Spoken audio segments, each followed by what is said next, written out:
Hello and welcome to the Tennessee Informer. Thank you all for joining us tonight. I have some awesome news to share with you before we get started tonight. Thanks to you, our dedicated viewers, the Tennessee Informer has reached its very first major milestone. We could not have done it without your loyalty, encouragement, and support and commitment to the truth.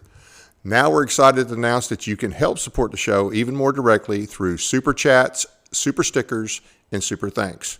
Every bit of support goes right back into growing this platform and ensuring we continue to bring you bold, uncompromising coverage. From the bottom of my heart, thank you. We both appreciate this, me and the producer Kevin, and we couldn't be happier. We couldn't do this without you. Now let's get on to the show. America is in a war with the communists, as this administration has started to acknowledge. They're finally going after Antifa and their financial backers. We are a nation in a series of ongoing crises that threaten our survival. These crises all have common themes and like-minded entities that want to destroy America and Western civilization. The war began over 100 years ago, and tonight we will identify who is behind these manufactured crises and what we can do about it with our guest, James Simpson, author of the book, Manufactured Crises, The War to End America. But first, it's time for the Informer Report.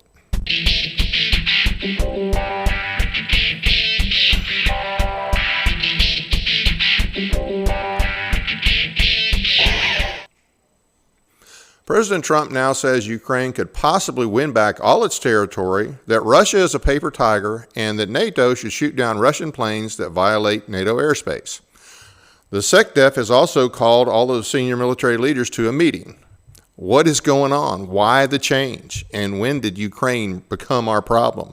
He definitely had the right idea about this initially of not being sucked into a war in support of Ukraine or anybody for that matter.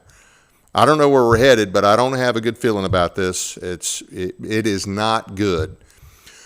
Trump gave a great speech at the UN and called upon the European countries that have allowed themselves to be overrun by illegal aliens, most of whom are Muslim, by the way.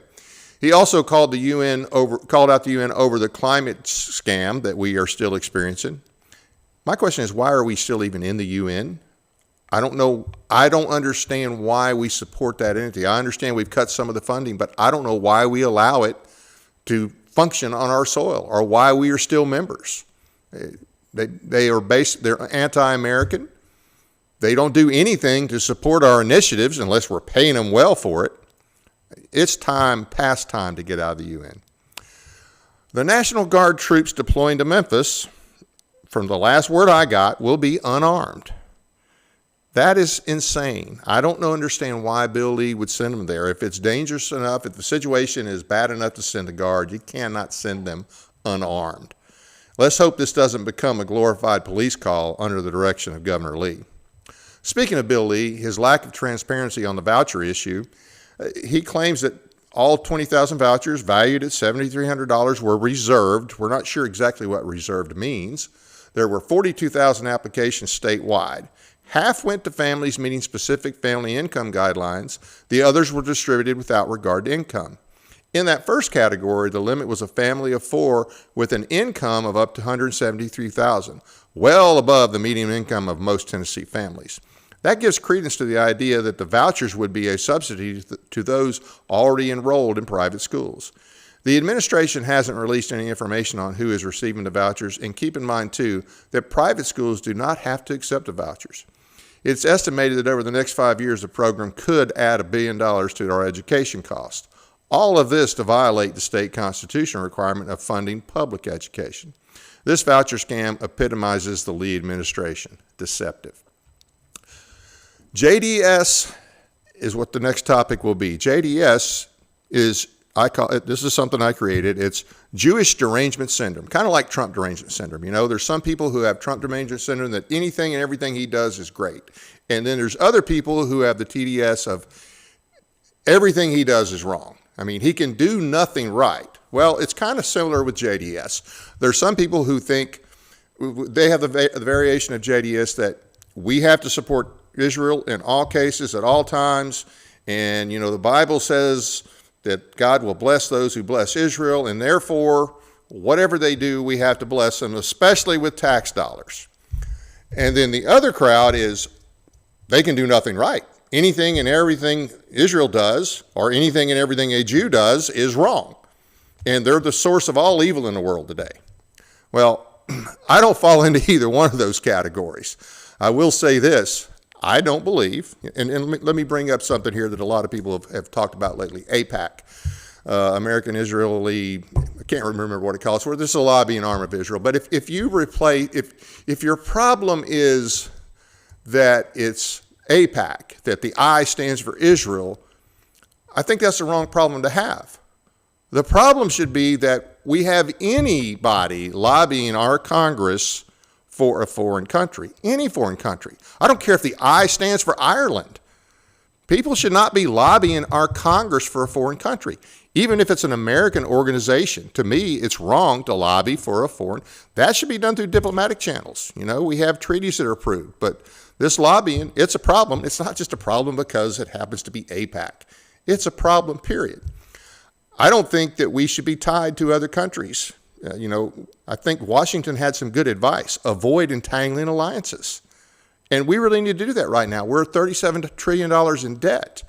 We cannot afford to continue to police the whole world. And I really do not understand why we care about what goes on in Gaza. That's not our problem. Let the Israelis handle it.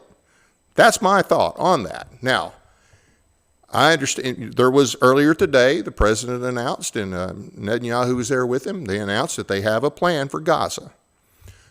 And President Trump said that, this would be eternal peace for the Middle East, which is probably the first sign it will ultimately fail, but maybe, just hopefully, it will work for at least a little while. It requires Hamas to de-radicalize. Not sure how that's going to happen. And of course, they're going to have to give up all the weapons. They can't have anything with the government, have anything to do with the government. Israel's going to pull out, and then the hostages will be released. A new international body is going to come in and govern Gaza. And President Trump is going to head the board. Per request, he's going to head the board. I thought we elected him to be president, not to be the head of an international board.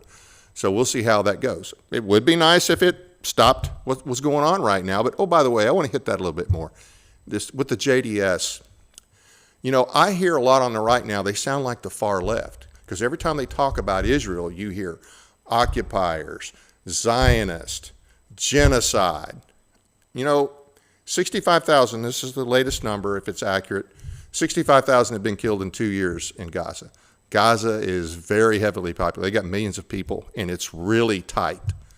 If the best that the Israelis can do in 2 years is 65,000, and they're actually attempting genocide, then they're not very good at genocide.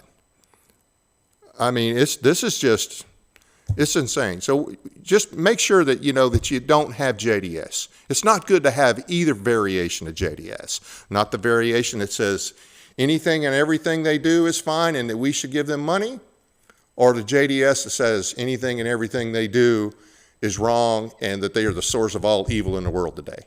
So just kind of check yourself. I could go on about that, and I probably will do another segment on that, but I don't have the time tonight to go into it.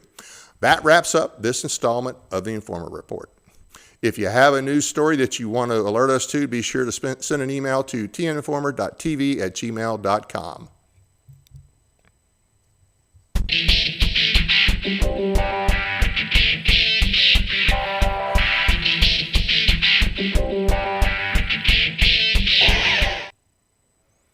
Now a little bit about our guest, James Simpson. He's an economist, an investigative journalist, successful businessman, and author who formerly worked under Presidents Reagan, the first Bush, and Clinton in the White House Office of Management and Budget.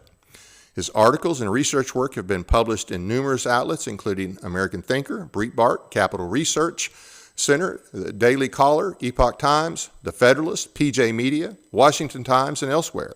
He's written 7 books as well. His latest, Manufactured Crises, The War to End America, describes in detail the many crises deliberately created or magnified by our enemies over the past 100 years to destroy our nation. Mr. Simpson is also featured in the documentary, The Enemies Within, the award-winning agenda, Grinding Down America. as well as others. He's a public speaker and regular guest on radio and talk TV shows around the nation. He ran for U.S. Congress in 2020, and in 2022 was a candidate for the Maryland State Legislature. Boy, do they need some conservatives up there. He's also a Maryland State Police certified pistol instructor. His website is crisisnow.net. Jim, thank you for joining us tonight. How are you doing? Hey, Dave. Great to be with you. Thanks for having me. Absolutely. I read a good bit of the book, and I skimmed through the rest of it. This is the most information-filled book, especially for its size, on all the different threats we face internally that I've ever seen. I've followed a lot of the different issues over the years, and like we were talking earlier, you might see 2 or 3 different topics in one book, and that might be a pretty big book. But this, in under 400 pages, you touch, I'm just going to hit some, the communists, the Antifa, Cloward Piven, the housing crisis, illegal immigration, the LGBT agenda, child suicide, Agenda 2030, election integrity, red, green, you cover all that in this book. I mean, this thing is a primer, especially for somebody who maybe is not aware of all these different things. This would be the best book to give anybody, say, here, let me show you what's going on in our country. And it is all right there in that one book. I mean, obviously there's more details you can find in others, but it's a great book. I definitely recommend it. Thank you. Thank you. Yeah, and that's why I wrote it, because Victor Davis Hanson, in the introduction of the book, he says, there's too many things going on today for them all to be coincidental. Yeah. And, that's kind of the outlook of the general public. Well, what the heck is going on? And he nailed it by saying, this is not all coincidence. But, that is actually it's kind of surprising that that's where he is in thinking about this, because the fact of the matter is we've known for a long, long time, at least I have, and he probably has for quite a while too, that all of the different radical left agendas have one purpose and one purpose alone. Well, excuse me, 2. One is to destroy our country, and 2 is to take power, take it over, and then enjoy all the benefits thereof. They always talk about how the Democrats, all they want is power. No, they want power and the wealth and all the other goodies that go with it without earning any of it. They just want to confiscate it all from the people who have actually produced the wealth and then and go to town and enjoy it. And that's really what they want. It's all about power and wealth, and it's the oldest motivation since the Garden of Eden. Ye shall be as gods, and that's their motivation. Yeah, it's almost like a monarchy mindset, and a lot of their followers are convinced that they're going to be in the upper echelon. If they're not going to be the king or queen, they're at least going to be on the court. I don't think it's going to turn out that well for some of them when it's all said and done. But we've got some slides to go along with this. We're not going to do death by PowerPoint, but I do want to go ahead and cover some of these and just get started. And let's start with the whole communist design and plan. And you hit some of it right there. But let's get to. I think there's a key figure in here that we need to talk about, because he kind of set the standard for what they want to do and how they want to do it. Yeah. And so we'll go to that. There we go. There he is. Yeah, this is Sergei Nechayev. He's the most important radical that no one's ever heard of. And I'll tell you, most historians never heard of him. He was the head of the Russian nihilist society, and he was a hardcore anarchist to the point where he murdered one of his associates for not being radical enough. This other guy didn't want to do all of the kinds of things that Nechayev wanted to do, and so he murdered him. His excuse was the guy was spying for the police, but it wasn't true. And so that's the kind of person he was. And he wrote something called the Revolutionary Catechism. It's a 3-page pamphlet which became the blueprint for communist revolution everywhere. Now, And here's what he says in the introduction. He says, all they care about is the happiness, the liberation and happiness of the masses. However, in order to achieve that happiness, there first has to be an all-destroying revolt. So towards that end, the revolutionaries will do everything they can to increase the miseries and the evils of the people until at last their patience is exhausted and they're driven to revolt. So what he summarizes there is what we have been living through, right. Which it doesn't matter what agenda you're talking about, whether you're talking about immigration, whether you're talking about the transgender issue, doesn't matter. All of these things are provocations. Right. They're trying to create so many problems, create so many overwhelming problems that we just lose it. And they've done a pretty good job. Yeah. They've done a pretty good job up to this point. Even, for example, the J6 thing. There were some people on our side who were really angry and wanted to see Mike Pence overturn, reject the electors, which he actually had every constitutional right to do, but he was always a chicken. He was always, he showed his true colors showed. He was a finger to the wind conservative, Right. And he proved it when he attacked General.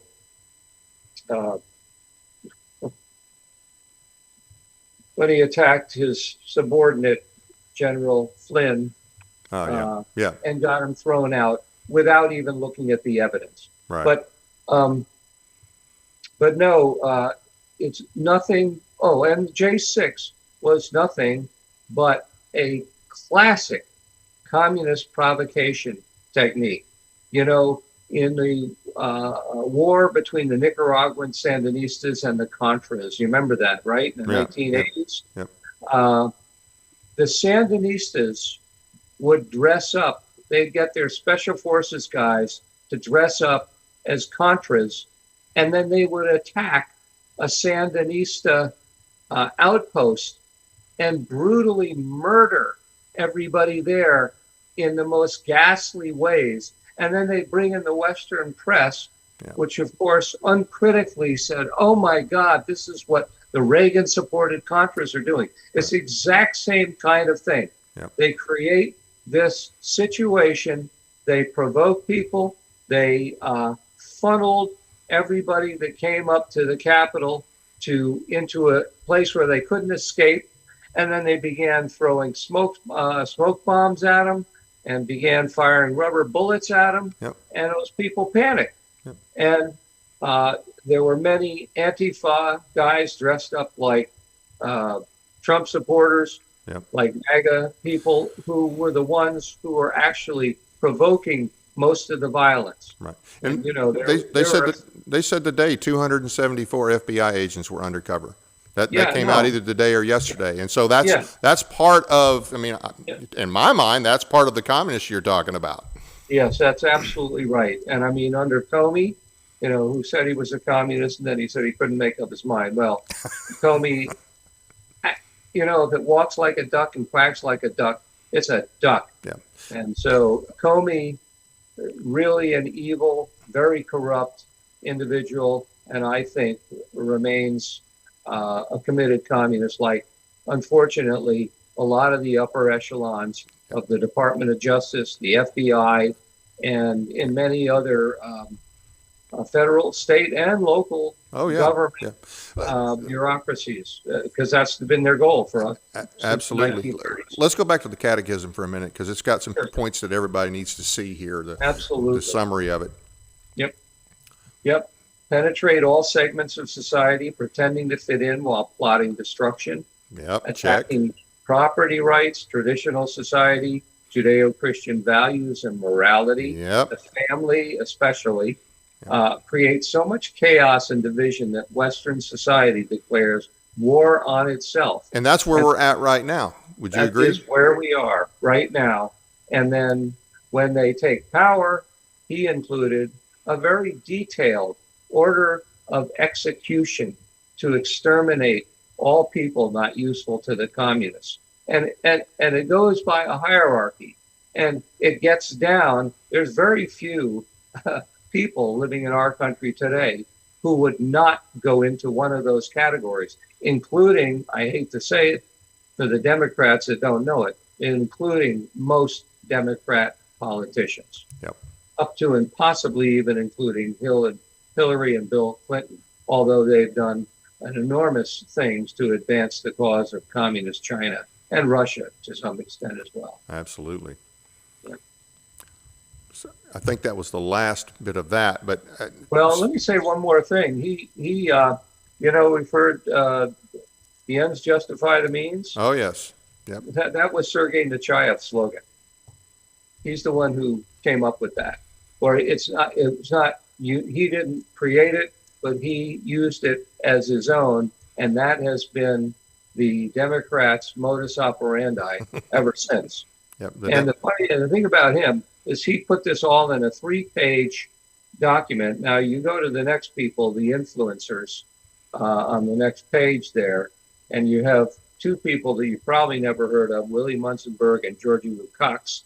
Antonio Gramsci, everybody's heard of. He wrote a 3,000 prison notebook that he was arrested by the Italians. He was a leading Italian communist who was arrested by the Italians in the 20s, spent the rest of his life in prison, died in like 1937, I think. But in the meantime, he wrote this 3,000-page treatise that basically called for the communists to establish a war of positions in the institutions of society. Well, guess where he got that from? He got that from Nechayev, who in one paragraph said, we must penetrate all the different institutions of society while pretending to go along. We must get in there and subvert every one of them. And it took Gramsci 3,000 pages to write what Nechayev had written in one paragraph. Yeah. And most people never read the prison notebooks until they were translated over a period of 20 years by a guy who was the head of the American Gramscian Society, a Marxist college professor at Notre Dame, whose name was Joseph Buttigieg. And guess who he was? Pete Buttigieg's dad. Pete Buttigieg's dad. That's the guy. Wow. Yeah. No surprise there, really. Yeah. So the other 2 guys, Willie Munzenberg, is very important. He was that day's version of George Soros. He was called the Red Millionaire, and he had hundreds of newspapers and theaters and other outlets that promoted the Soviet line all throughout Europe. He was the guy who came up with the Popular Front concept. For example, the Hollywood Anti-Nazi League. He sent a guy named Otto Katz, who was a KGB assassin, to go to Hollywood and recruit famous actors and actresses, which he did because apparently he was a charming guy and a ladies' man in addition to being an assassin. And so he did that. Who did they recruit? Oh, let's see. Lillian Hellman, Dashiell Hammett, Ernest Hemingway. Hemingway? Yeah, Hemingway. Yes, Hemingway. A lot of people. And so he was very important. His biggest contribution, which he did along with Georgie Lukács, was create the School for Social Research in Frankfurt, Germany, which is also known as the Frankfurt School. Yep. And Georgie Lukács was an interesting character because in 1919, he was the Minister of Culture in the Hungarian Soviet Republic. And as the Minister of Culture, and that nobody's ever heard of the Hungarians, Bolshevik Hungarian Soviet Republic because it only lasted 5 months. The Hungarians are so sick of them, they chased them out. And but he created, during his time there, something that he called cultural terrorism. And guess what it was? It was teaching explicit sex education to children in school and creating a nationwide campaign telling women to leave their husbands and go off and sow their wild oats. Wow. And this is in 1919. But the point is that he understood how to use sex as a weapon against culture. And it didn't work in the Hungarian Soviet Republic, but Lukács and Munzenberg convinced Lenin to underwrite the cost through the Communist International to create this communist school called the School for Social Research, to make it sound, Right. like nothing that it really was. It was a Marxist school, and it became known as the Frankfurt School.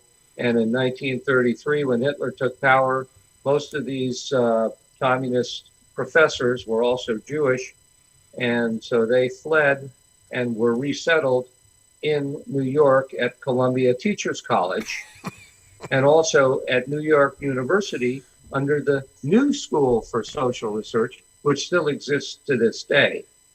And it was even led by Senator Bob Kerrey a while ago. Wow. And they brag of their Frankfurt School roots. And the Frankfurt School came up with something called critical theory.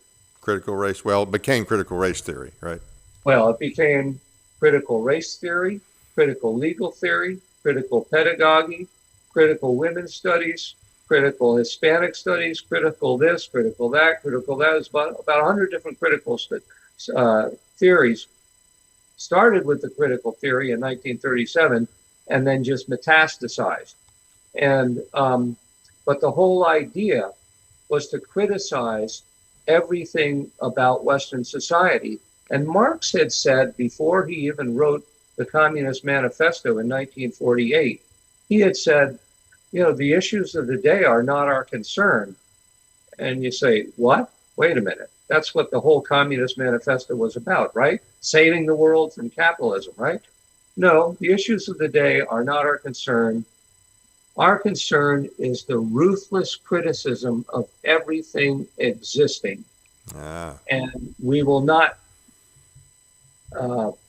be less ruthless regardless of the consequences to us or the rest of the world.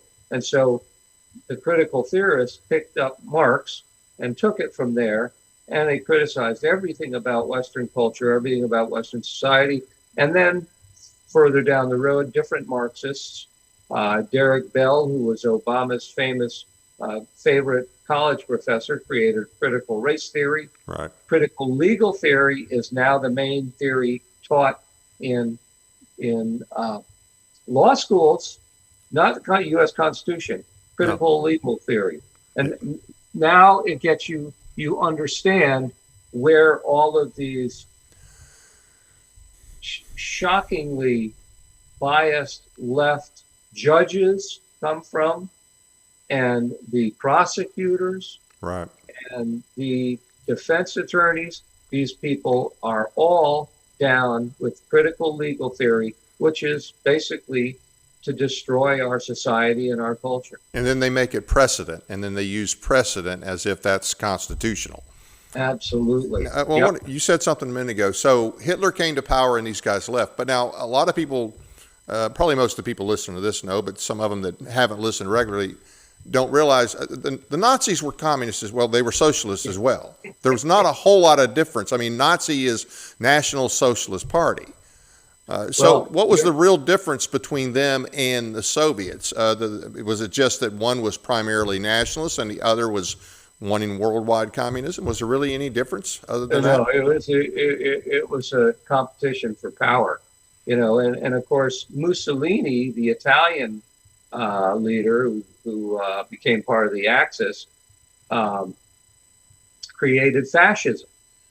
And what is fascism? The Antifa folks call us fascists, Right. They call us Nazis. What is a fascist?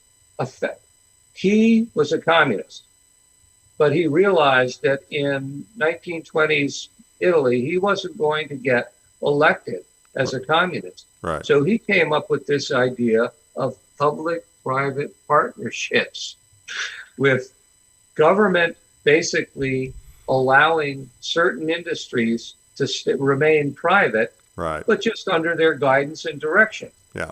So the only difference was they weren't confiscating all private property. They were allowing some industries to remain private and profitable so that they could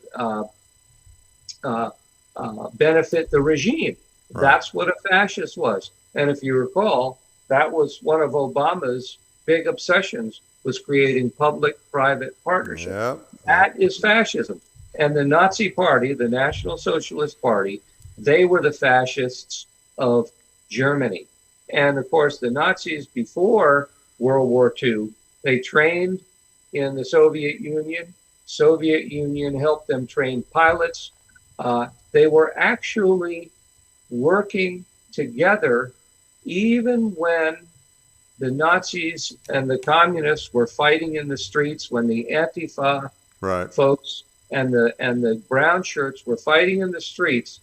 Behind the scenes, the Nazis and the Soviets were actually collaborating to the point where the Soviets would identify individuals that the Nazis could pick up, individual communists working for the Soviets that the Nazis could pick up and execute. That's how Lord. Yeah, that's how closely they were working together. And then, of course, there was the Hitler-Stalin Pact, Right. and which enabled them to both partition Poland, but they were supposed to invade at the same time, and Stalin held back for a couple of hours. So when the Nazis invaded, all of the agreements that all of the Western powers had were turned against the Nazis. Right. And Hitler realized he had been stabbed in the back by Stalin, and that's when he decided, okay, I'm going to get this guy. Good Lord. So Antifa was actually created in that era. I mean, most of us, myself included, hadn't heard of it until, the last several years. So that's their lineage. And Anti-fascist. Yeah. Anti-fascist. So now, some of the other ways they've infiltrated here, the civil rights movement. Actually, let's cover this guy first. Let's cover Yuri's comments here. That one quote I have there really summarizes everything. It's what we've been going through for the last 50 years: ideological subversion, psychological warfare. Yeah, and that's what I call it. I call it psychological terrorism, actually. It changes the perception of reality to such an extent that despite all the information out there, no one's able to come to sensible conclusions in the interest of defending themselves, their families, their community, and their country. Doesn't that sound like COVID? Yeah. But it's much more than that. Right. It's everything. Yeah. It's everything. Well, we don't have any reason to trust our government anymore. I mean, after COVID and after election scams, I mean, look, Trump's a great improvement in a lot of ways. I'm certainly glad that we didn't get stuck with Kamala Harris or Biden, but the deep state is embedded deep into all of our institutions, and Trump he's not been able to get rid of them yet. I don't know if he'll be able to get rid of them. So when his time is up, when he's no longer in office, if we don't get somebody, and first off, there's nobody else quite like him, they're still gonna be there. They're not gonna be gone in just a few years. They're still going to resurface, and they may even resurface stronger. I don't know, but it's just there's no reason to trust and have confidence in our government. And we see them doing, and I'll give you a perfect example of why it's hard to trust. And I should have covered this in the notes earlier. We've got, Trump mentioned that all the migrants that took over Europe has allowed them, and most of those migrants were Muslim. And those are the problems. Well, at the same time, he is trying to make alliances, trying to get financial investment in our country from countries like Qatar and Saudi Arabia. Well, they're not communists, but they're not our friends either. No. Those are Islamic regimes that we don't need them investing in our country. So Right. it's just hard to have confidence in anybody running the show right now. We showed Yuri's statement here a few minutes ago, Sure. and I got a question for you. This just kind of popped up in my head.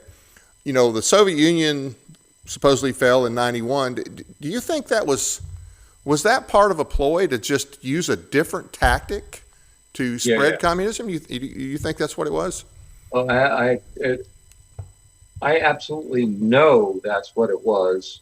And the people that say that communism fell in 1991 have to back that up with facts, and they can't.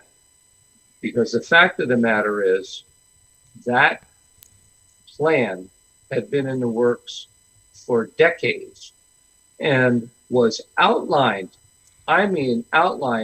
including the fall of the Berlin Wall, was outlined in a book written in 1984 called New Lies for Old, and by Anatoly Golitsyn, who was, when he came across in the 60s, when he defected, he was the highest level KGB defector ever to defect up to that point.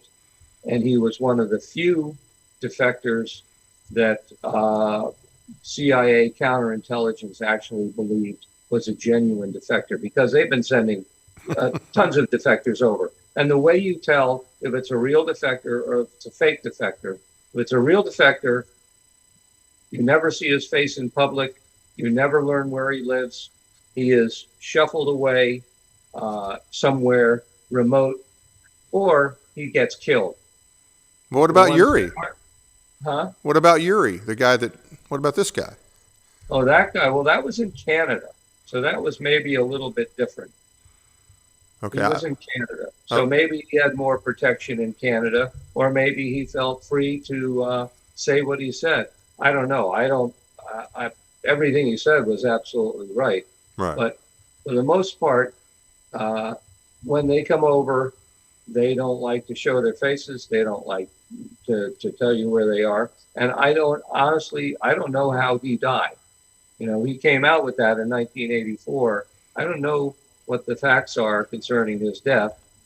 It wouldn't surprise me if he, got some assisted suicide out of a, hotel window or something. Right. Right. I don't know, but so many guys have come across and they're just open and they're out there. Right. And the trouble is, most of the folks in the CIA aren't knowledgeable enough, and they also want to get credit for, right. Hey, yeah, we brought a defector. This guy in.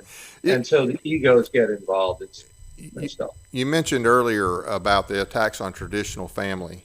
Yeah. And because you got the LGBT type Q stuff and, attacking the family, which includes attacking the children.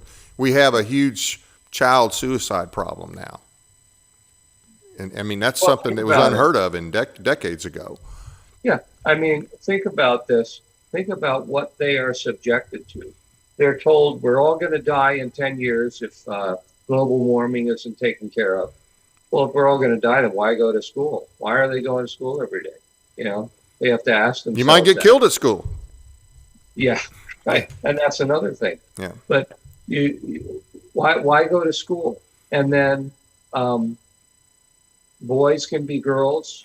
I mean, all of these things that just instinctively we reject. We're having forced down our children's throats, and having parental rights to protect their children from that kind of thing stripped from them. It's just insane, but it's not insane. It's a method to the madness. What's the best way to terrify, terrorize, and demoralize a society? It's to take its children. Yep. It's to destroy its children. Yep. And that's what they're doing. That's how absolutely brutal and sadistic these people are about seizing power. And I have nothing but contempt for them. They don't deserve to be Americans. They don't deserve to be in this country. In fact, a couple of my suggestions in that book, which the solutions chapter Right. is longer than all the other ones. It has endless lists of things. One is we need to more sharply define and broaden our definition of subversion and make the laws very, very strong and enforce those laws, enforce the laws against them, because that's what we're seeing. Right. You know, in some cases we're seeing outright treason, but in most cases, what we're seeing is subversion. And all the people that are engaged in this could be charged with subversion. I think. Do we not already have laws on the books? Are we just not? Yes, we do, Yeah. but they don't get enforced, and they're weak. They're weak and vague, and that allows the the lawyers to opens a door wide enough to drive a truck through, and so we need to strengthen those laws. I mean, it's just sick what they're doing. It really is a modern day Moloch. We are sacrificing our children, and it's horrific. It is absolutely horrific. And then when you add to that the widespread abundance of fentanyl and other Right. deadly drugs, we have the fentanyl crisis, and the more people killed by fentanyl every year than were killed during the entire Vietnam War. I mean, it's just ungodly. And when it comes to the child, teaching elementary and middle school children about homosexuality with explicit books that show kids in the act, that's child pornography. Yeah, Those people should be getting arrested for peddling child pornography. And my only question is, why haven't they been arrested yet for peddling child pornography and spend the next 30 years in jail? I'm going to hit on that I want to hit on that real quick, because we had this issue in Tennessee. We passed a law. Now, a lot of the laws that Tennessee passes, the T stands for toothless, okay, just like we talked about. We had a law passed that prevented schools from showing material that was obscene, okay? And they gave a reasonable definition of obscenity, okay, in accordance with our state law. And they passed that law, and they couldn't get prosecutors to do anything about it. And I talked to my state senator about it, and who I have a low opinion of the guy, but I'm going to just tell you what he said. Well, we can't do that because of the Supreme Court's Miller test.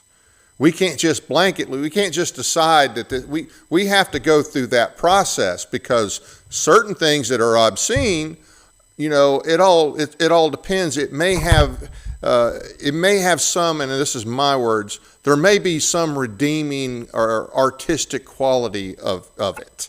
And so we have to apply the Supreme Court Miller test to all of these things. We can't just go in and clamp down. And that goes back to what you said a minute ago about the judiciary.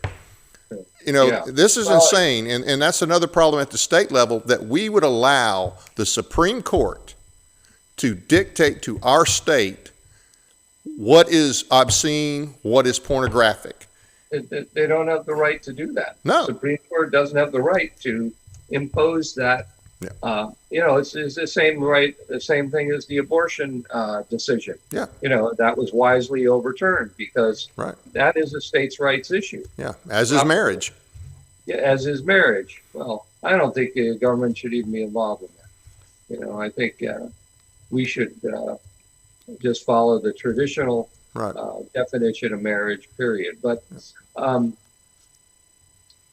even if you're just talking pornography, it's still illegal for children to see it.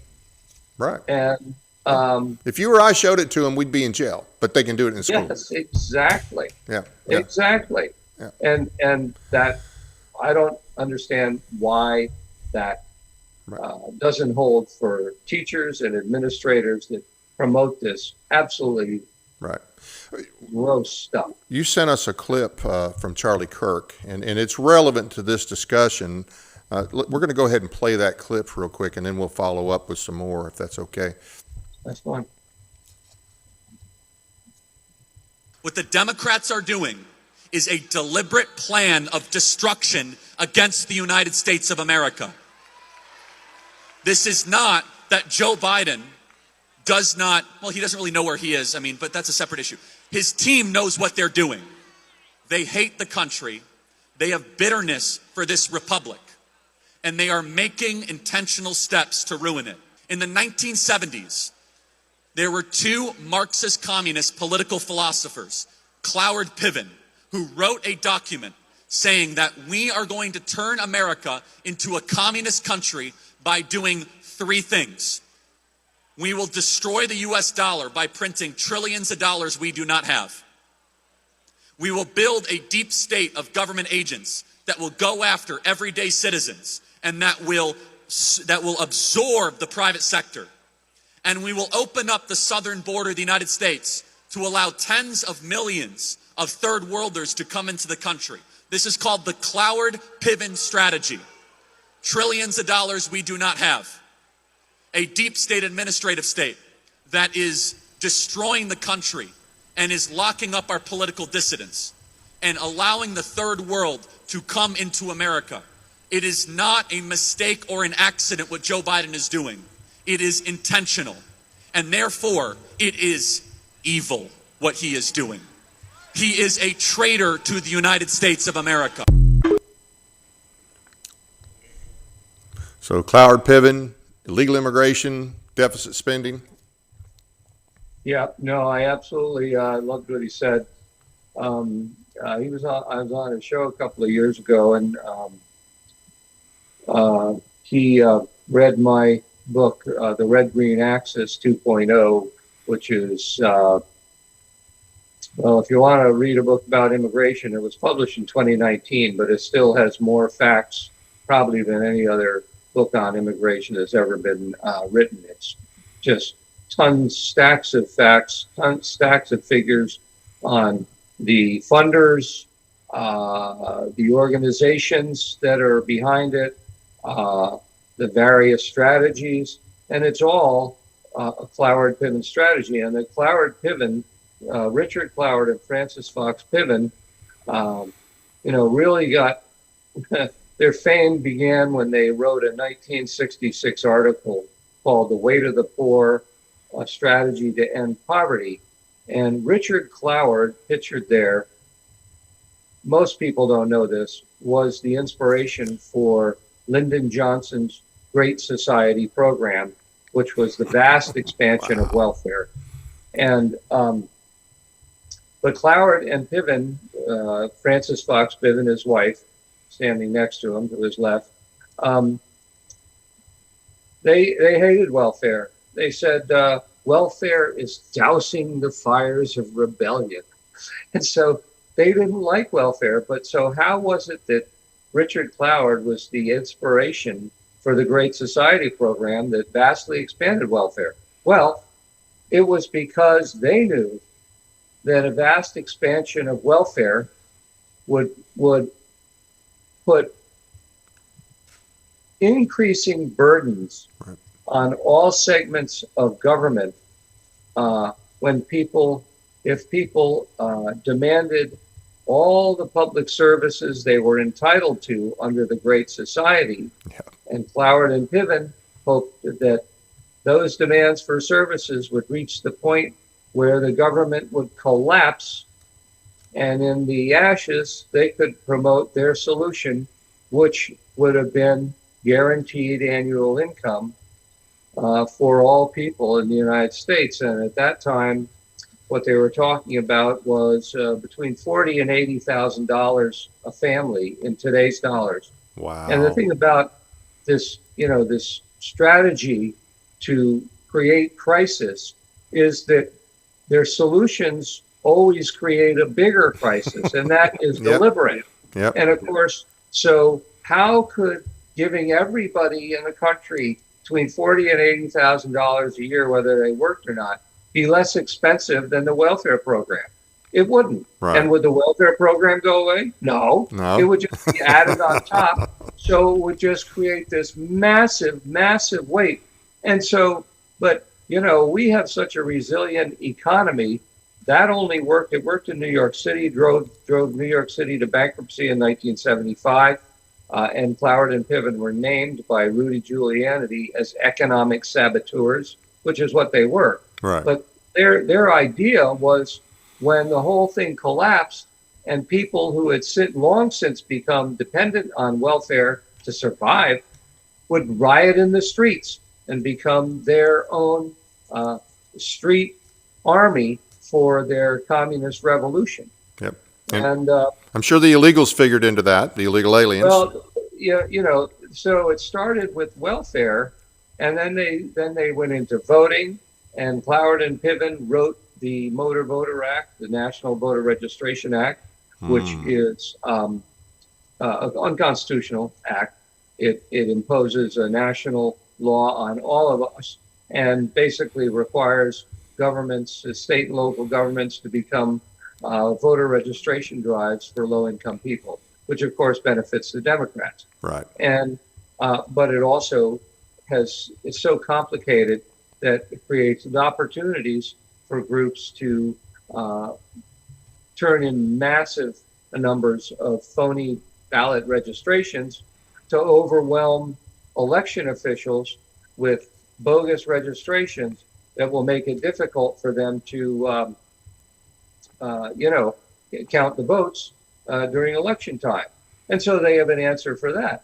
Automatic voter registration, where everybody just gets voted automatically, registered. And then you have people, that have moved 2 or 3 times. They'd be registered 3 or 4 times in different states. You'd have dead people, and you'll have all that stuff, on the rolls now, and it doesn't get cleaned up. That was all Cloward Piven's idea. And then they went into the financial business by promoting subprime mortgages through ACORN, the Association of Community Organizations for Reform Now, founded by Wade Rathke, who was an acolyte who was mentored by Richard Cloward. And then Richard Cloward helped him create ACORN. And ACORN's job was, one of its jobs was to mess up the voting by turning in millions of bogus registrations, Donald Duck and so forth. But right here, you see a picture, and this is a private picture taken in the White House of Bill Clinton and Wade Rathke together in the same room, and they were planning together the subprime mortgage crisis, and just by basically making subprime mortgages available to anybody and everything. You remember the Ninja, no income, no job, no assets loans. Right. They would give out to people. They gave them out to illegal aliens. They gave them out to everybody. And so it was only a matter of time before the financial system was going to collapse under its own weight. And the banks, which didn't want to do this, were basically told by Janet Reno's Department of Justice that if they did not do it, they were going to get all kinds of audits. They were going to have more problems they could deal with. So that was the stick. And then the carrot was that the government-sponsored enterprise of the General National Mortgage Association, Ginnie Mae, and the Federal National Mortgage Association, Freddie Mac, would underwrite. Meaning the taxpayers would underwrite. Yeah. Underwrite all of those mortgages to the tune of $3 trillion. And when everything collapsed in 2008, guess what the government owed about $3.7 trillion. Yeah. Yeah. Now we have 37 trillion in debt altogether, and our interest Yeah, on the right. debt is Right. approaching a trillion. Yeah. Go back to Well, the 60s a little bit with the civil rights movement, because the communists also infiltrated the civil rights movement. Can you talk about that a little bit? yeah, no, absolutely. The National Association for the Advancement of Colored People, founded in the 1920s, was founded by white socialists. The only black on the board of the NAACP was W.E.B. Du Bois, who was a communist. And they got money from the Garland Fund, which was created by this wealthy guy, just inherited a bunch of money in Garland, and he just threw it in a fund and said, "Do whatever you want with it." And so people on the board included William Z. Foster, who at the time was the head of the Communist Party USA. Mm-hmm. He wrote a book called Towards Soviet America, which freaked out Stalin so much because it so much gave away the game that Wow. they literally went into libraries and bookstores and either bought or stole every book in existence. And this was in the 30s when it was written, and it didn't come back until Congress. They had a few copies. They did a reprint in the 1960s so we could see what William Z. Foster had actually said. But if people had read it in the 30s, they would have been horrified. Wow. You know, I saw on YouTube, there's this guy, I think his name is Chad Jackson. He's a black guy from Texas, and he's working on a documentary. It talks about all the communist involved. Basically, MLK and his crew were communist. And I'm like, hats off to this guy. Here's a black guy who is no doubt going to catch hell for exposing the truth. But I think it's important that those kind of things come out. We don't have a lot of time left. I do want to hit a little bit on the Red-Green Alliance. I don't think you did an actual chapter in that book, but you do mention about the fact that the Marxists and the Muslims are on the same team against us. If you could hit that a little bit. Yeah, no, absolutely. And, like all partnerships between the communists, there's always a junior partner and a senior partner. And the senior partner is and always has been the communists. They do not accept second place anytime that they partner with anybody else. And most people know that most of the radical Islamic groups are Muslim Brotherhood groups, okay? Yep. And the Muslim Brotherhood began infiltrating the United States in about 1964. Yep. And the first one was the Muslim Students Association. Yep. But there's hundreds of them. Yep. And but what most people don't know is the Islamic terrorists that we've all become familiar with since the Since 9/11. since before that, with the hijacking of airplanes, Oh, yeah, the yeah. shooting of that Navy guy, and the Yeah. Lebanon, The Iranian hostage crisis. That's all of that stuff. Yeah. They were funded, trained, organized, and armed by the Soviet KGB after World War II. So the Islamic radicals basically became an arm of the KGB, and they remain an arm of the KGB to this day, even though you may want to call them the SVR or some other acronym, but it's all the same people. It's all the same thing. They are under the thumb of the communists, and they always have been. So that's why, when you have guys like Mamdani, who is a Muslim and a radical leftist, well, he's a radical leftist first, foremost, and always. And the same thing's true of Nihad Awad, who's the head of CARE, the Council on American Islamic Relations, which is really the propaganda front group for Hamas in the United States. Right, which is a terrorist organization. Yeah, absolutely a terrorist organization. However, he was a member of Youth for Palestine before he became the head of CARE in 1993. In 1994, became the head of CARE. 1993, he was the leader of Youth for Palestine, which was a communist organization. Now, you don't go from being a communist one year to decide to be a Muslim believer the next year. You can change hats and make pretend, but the fact of the matter is he is still a communist, as was Yasser Arafat, as were most of the Palestine Liberation Organization, and the many other Palestinian groups. They were all under the thumb of the KGB, all guided by the KGB, and the KGB basically said, just, hey, go nuts. They just cut them loose, and they were able to go nuts throughout the world and create chaos, and gave the Soviets plausible deniability as to their influence and guidance of these groups. Ayman al-Zawahiri, who after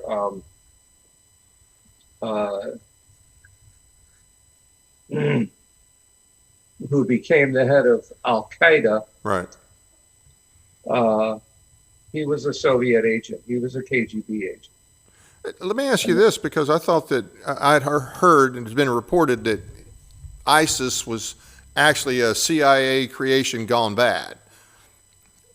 Is there not any truth to that? Or is that some of the CIA that's KGB? Well, there is that. There definitely is that. Right. A lot of the CIA has been penetrated. So a lot of what we see coming out of the CIA, especially during Trump's first term, with Brennan and Comey and all those, a lot of that's communist activity, and the CIA has been really seriously penetrated. But what was I going to say about it? Remind me, what was your question? I'd have to wait for that train to come around as well, but we're running out of time. So, what are some of the things that we can do about this? Well, like I say, we have to strengthen subversion laws. That's a really important thing. And one thing we have to recognize, I don't think that I think God gave us a chance. God gave us one last chance to save our country. Trump isn't perfect, but if we had gotten Biden for another 4 years, Biden was planning on outlawing all private business except for a few major companies that he was going to allow to continue. Well, what does that sound like to you? Sounds like communism. That's right. That's fascism. Yes, exactly. Public-private partnerships. He was going to allow just 2 or 3 companies to stay alive, and he was going to outlaw private business otherwise. That is a fact from one of the people who worked under him. So we have 2 to 4 years. We really better maintain a Republican Congress, because whatever you say about them, we have a Democrat Congress that's going to really impede Trump's ability to do anything. Right. And I just like to say that's why it's important for states to step up, for people to elect states that recognize the 10th Amendment and that, there are limits on what the federal government's supposed to be able to do. But those limits don't enforce themselves, just like the subversion laws don't enforce themselves. Absolutely. Yeah, no, absolutely. And so we've been given between 2 and 4 years to fix things. And if you read my book, I couldn't go through them. I couldn't even list them in the time we have of all the things we can do. But there's about 30 things we need to do to reform the voting laws. Yep. The most important one is voter ID, and that can be done at the state level. Yep. So everybody in your state should be pressuring your state legislature to pass voter ID laws. That should be true of every state. That's the most important one. In education, we need to totally reform education, and I think throw those people in jail who are trying to pervert our children. I'd agree. And absolutely. Instead, teach reading, writing, teach the skills that they need to succeed, not the indoctrination they need to help the communists succeed. Absolutely. Now, you have a website called crisisnow.net. Crisisnow.net. Yep. And your book, hey guys, you can get the book at Amazon, correct? Yes, Manufactured that's Crisis. right. And And if you go to Crisis Now and you click on one of those images, it'll take you right to my author page at Amazon. But yes. And I absolutely recommend this book. I mean, like I say, it is information packed, and it's 400 pages or less, but it covers all the top issues. You had another book coming out that's a lot lighter topic. That you wanted to. If I could share. Let's see. How do I? Here we go. Whoops. I turned that off. Okay. Share. Where is it? All right. Where the heck did it go? Oh. Well, I have a new Christmas book. Just came out. And if I can share, am I sharing now? No. I'll tell you, we will try to find it, and we can see if we can post it on our website later. But what's the title of it again? It's called The Day That Christmas Didn't Come. Well, maybe it's not as happy as I thought. I can't share that. It's weird that I can't. Anyway, it's called The Day Christmas Didn't Come, and it is a story about a little girl that wakes up Christmas morning and there's no Christmas, and nobody even knows it ever existed. And she goes out to swing on her swing in the backyard, and the tree talks to her, and the tree tells her that the Christmas has disappeared because the spirit of Christmas has left the world. I think we could all agree that's pretty true these days. Yeah, and she has to go off on this journey to this place called the Inner Kingdom to see if she can save it. And it's a really exciting story. It's kind of like a cross between The Grinch Who Stole Christmas and The Hobbit or The Chronicles of Narnia. It is a full-length book, and it's a fantasy, and it's really good. And we are going to also try to make it into a full-length movie. But it's a great book for kids, great book for, instead of the stuff that they're putting out now is such awful stuff. I decided I just had to put this thing out now because it's so important to get back to our traditional values and all of the good things we used to know. Absolutely. Hey, we are really hurting for time. We unfortunately have another guest. I should have booked you for at least an hour and a half, and then maybe we could have covered more of what we needed to. But I really appreciate you coming on. I hope that Christmas book does well. I encourage everybody to get your current book, and we'll definitely have you back on. We'll just go ahead and plan on having you back on. And so, once again, thanks for being with us, and thanks for all you do. Great information. I want to thank the audience for taking the time to watch our program tonight. It doesn't cost anything to subscribe, so please be sure to hit the like and subscribe buttons, as well as the notification bell, so you never miss an episode. We appreciate your support. Thanks again to Jonathan and Mary for their financial support for the month of July, August, and September, and thank them as well. They gave thanks on the super thanks and the super chat, and we really appreciate that. Check out our audio podcast on iHeartRadio, Spotify, and other platforms as well. Sign up for our weekly newsletter at our website, teeninformer.com. Find and follow us on Facebook and Twitter. A few quick announcements. Meet and greet for Monty Fritz for governor, Wednesday, October 1st, 6:30 to 8:30 p.m. at 1900 South Germantown Road, Germantown, Tennessee.